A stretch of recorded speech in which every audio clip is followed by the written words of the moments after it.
Mikey, many thanks for doing the interview with Pack Passion once again. You know, an absolute pleasure to be speaking with you once again. Thank you. Glad to speak with you too. Mikey, we've got the series coming up in the new year between Pakistan and England. England top of the rankings, Pakistan making some movement up the rankings and an improving side. We just wanted your thoughts on what you thought of how the Test series will develop between the two nations. Compared to last year, Mikey, you watched the series very closely in England. You were commentating throughout the series. The Pakistan bowling attack this time around, you know, there's no Amir, there's no Asif there. You know, who do you think, which of the bowlers holds the key for Pakistan? Well, I think the series being played in the UAE will make a huge difference with what is required from the bowling attack. You know, without the seam bowlers, I think, yes, anywhere in the world you want to have your best seamers with you, but I think in the UAE, the spinners will come into their own quite a lot. You still have Umar Bull, who is an experienced fast bowler, but I think with the spinners, Syed Ajmal, for instance, who has done so well in recent times, people like that, I think, will carry the brunt of the bowling. I think those are the people that Pakistan will be relying on. You mentioned Umar Gul there, Mikey. He's somebody who has had his injury problems over the years, never quite been the leader of the pack as far as the Pakistan bowling attack is concerned, but now with more experienced senior guys missing, he's having to lead the attack. What do you make of Umar Gul? Any areas of improvement? Any areas where you think he has improved in recent times? Well, to be honest, I have not really been too much against Umar Gul. I have pretty much liked Umar Gul throughout the years. Yes, I would have to say that perhaps he hasn't really carried the bulk of the attack as much as I would have liked. I haven't seen him really lead the attack and really be the front row bowler as much as I would have liked. Perhaps I would have loved to have seen a bit more improvement from him. But I think he's a genuine bowler. I think he goes out there and tries his very best every time. He gives 100% every time.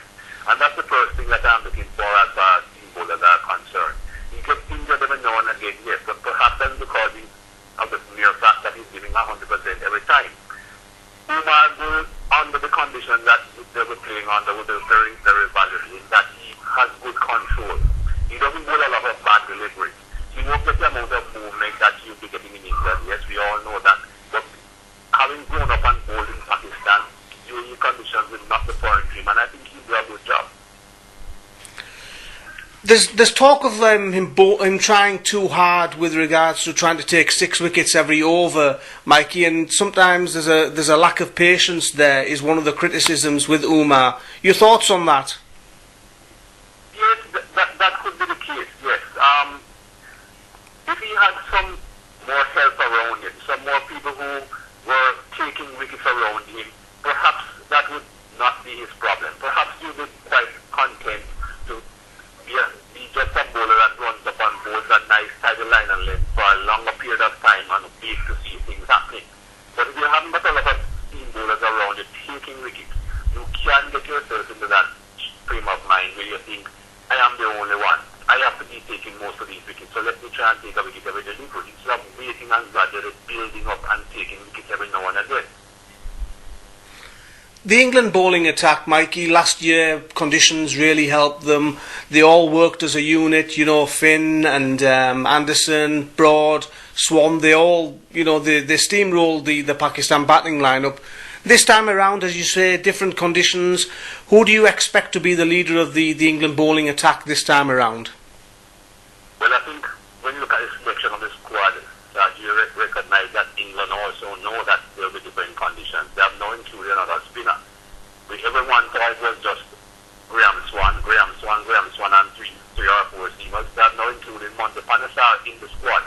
That doesn't necessarily mean that he will play in the test matches, but at least they recognize that he may be required because under those conditions the seam bowlers may not be as successful as they were in England, and I would suspect that they definitely won't be. You saw what happened when England went to India. Different conditions, one-day game, yes, different from test matches, but the bowlers were nowhere near as effective in India as they were in England. So I think England recognized that they'll need a bit more help in the spin department. And although the England bowlers are outstanding bowlers, I don't think they'll be as effective, the seam bowlers that is, in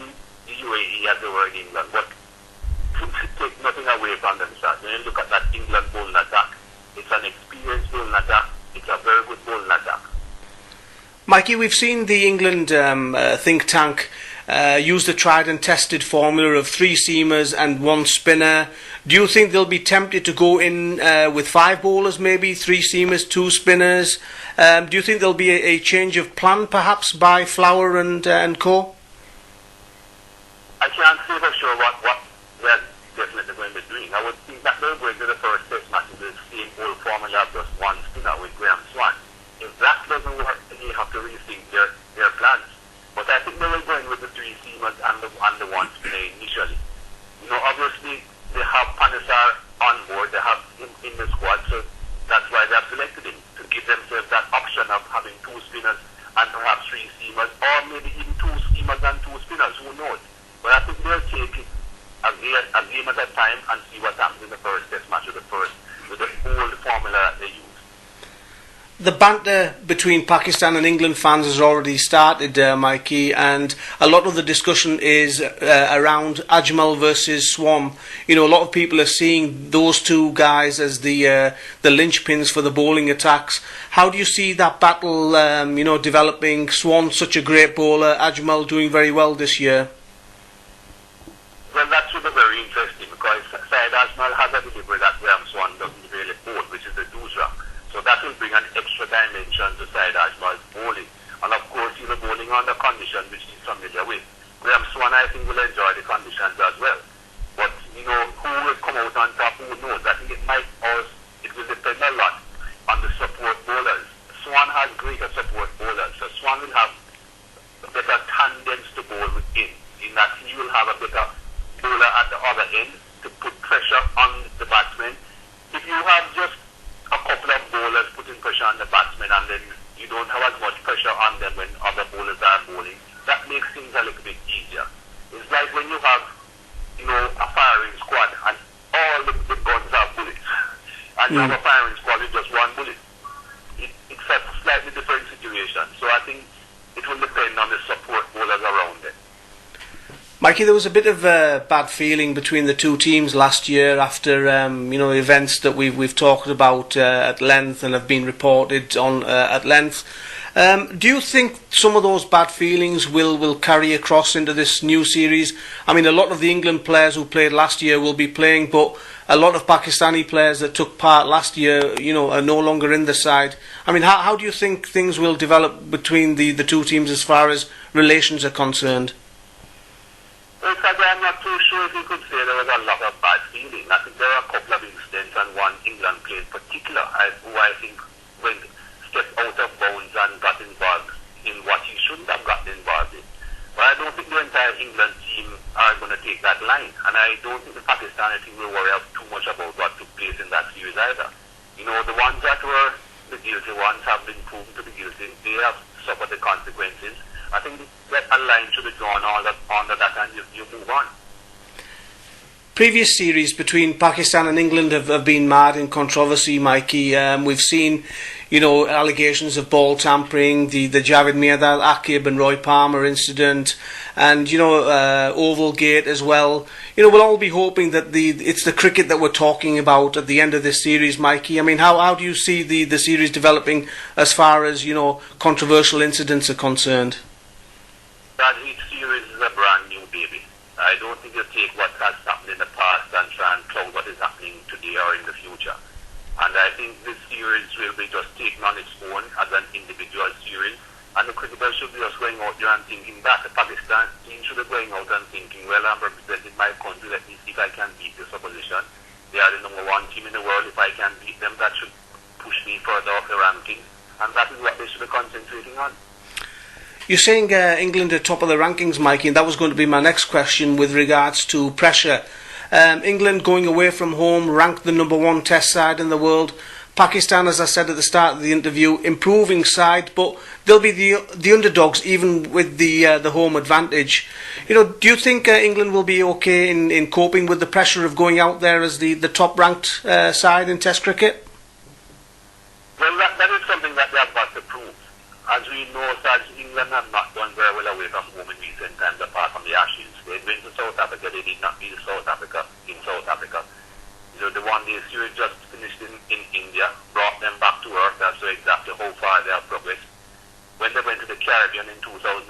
They got beaten by the West Indies team, which is not a great team by any stretch of their imagination. So they know they have something to prove away from England.